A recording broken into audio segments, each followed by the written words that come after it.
Yeah, I've been texting the gas guy since yesterday and I haven't gotten any responses.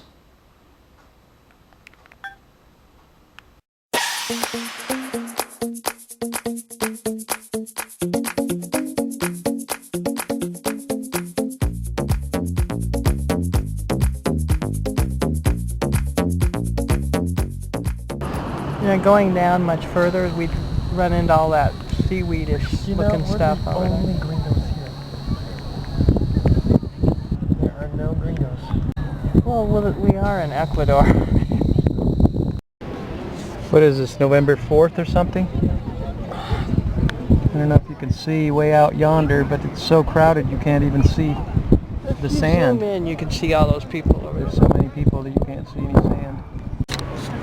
Hey y'all, it's a beach life.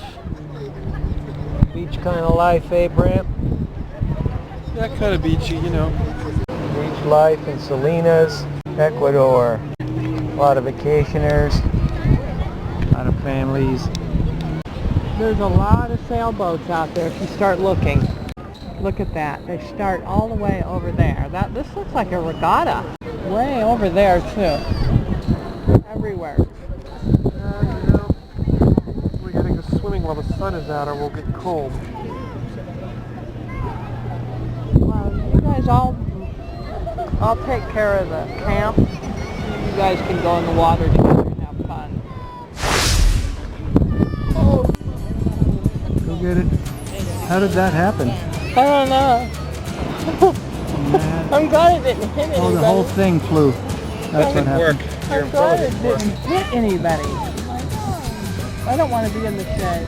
I'm on my way to look for a different gas supplier because I tell you, I didn't have any issues in Cuenca at all, not to compare, but to set the record, set the facts, set the record. The raw milk guy came punctually twice a week. The gas guy was always prompt in Cuenca.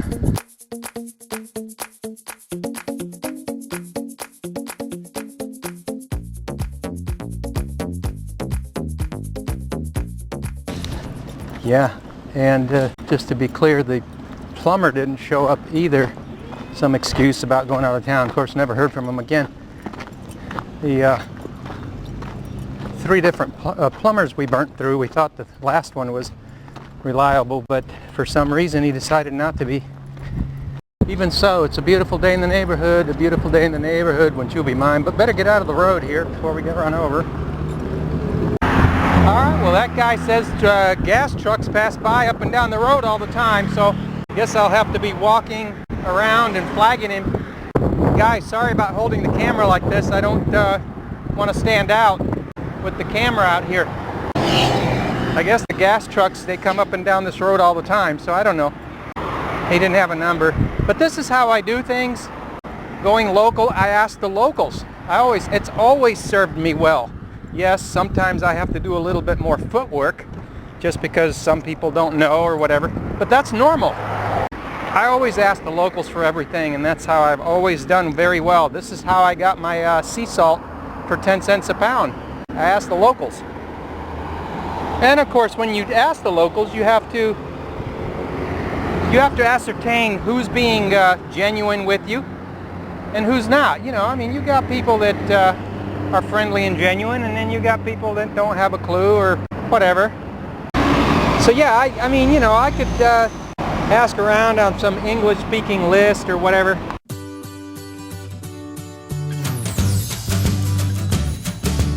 Honestly, that's never worked for me, never. Even the times that I had to give in and maybe I was getting a little frustrated or unsuccessful for a little while, but that's always short-lived. Things always seem to pan out if I'm persistent. These English lists, I know there's a place for them, especially when somebody's new and don't speak the language.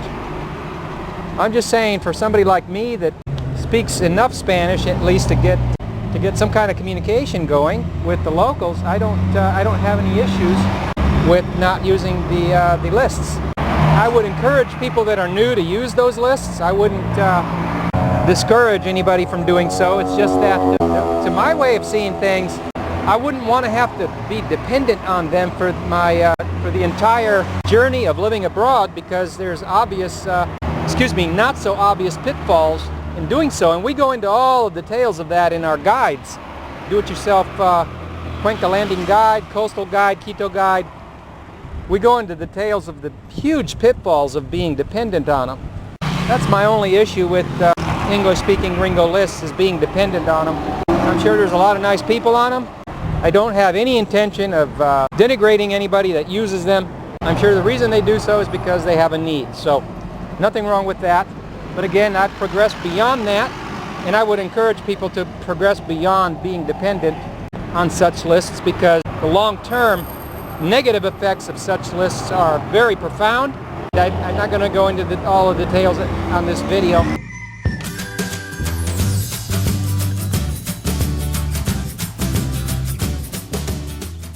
Yeah, I'm going to run around and ask around for another gas guy. You know, the gas guy I've got right now is just non-responsive. And you know, you're on your last tank of gas, and I'm not demanding that he show up on the same day, but I would expect that at least he would answer my attempts at contacting him at least within 12 hours. It's been 24 hours. I'm still not getting any answer from him, so I'm looking for somebody else. Standard procedure. Somebody gives you awful service, go elsewhere. Pretty normal stuff.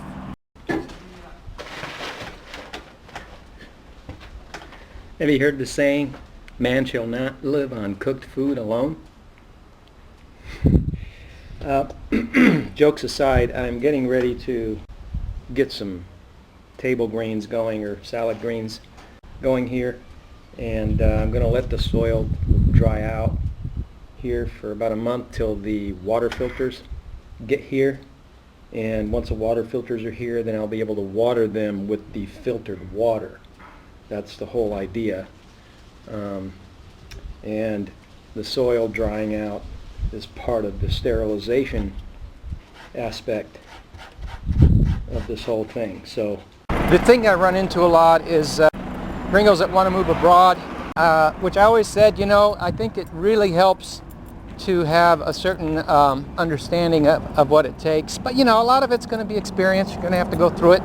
Nice bike. So I'm trying to be, what do you call this? Undercover with this camera. I asked these people here about the gas guy who put the camera up. Well, this is what I'm running into. They get gas, obviously, but they don't keep phone numbers. They just come around and deliver the gas when they're supposed to. I'm going to go into town here and ask around there. There's likely a better chance of running into the gas guy down there.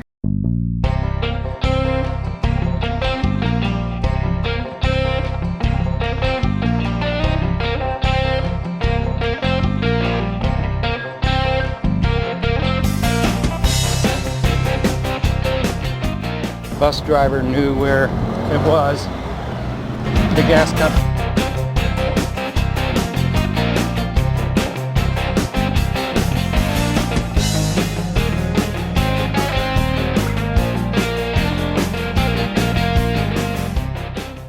It turns out that gas place was not for residential, it was commercial.